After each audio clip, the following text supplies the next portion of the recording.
Halo dulur Karangharjo lor, izin melintas nggih. Lah nek ape mara Karangharjo lor iki metu BRI Sulang iku mengetan ya iso lor.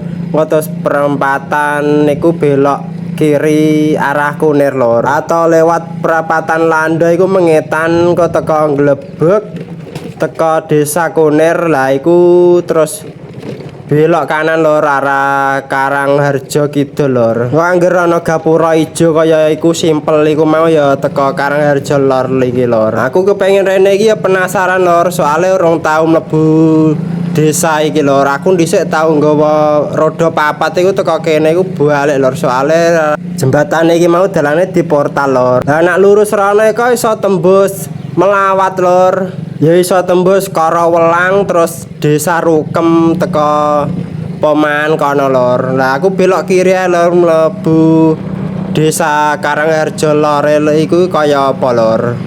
Aku ya penasaran soalnya lor, mau liwat-liwat tok pas ning kidul kono. Lah bocah iki wis do layangan lor, bocil-bocil bulan 6 iki lor. Bulan 6 iki wis do layangan lor. Ning nggon wis do usum layangan ta urung lor. Lah iki ana pertigaan iki ape belok kanan lor. Aku terus lurus ae lor, ngono belok kanan kok malah bingung lor. Delok-delok daerah kene sik lor. Daerah kene ku ya mayoritas ya petani lor. Biasane nak daerah kene ku nak bar panen tembakau itu do nanggap ketoprak lor. Bos-bos niku ya do urunan do ditanggapno ketoprak niku lor. Iku nak ning Karangharjo Kidul lor, Karangori lor.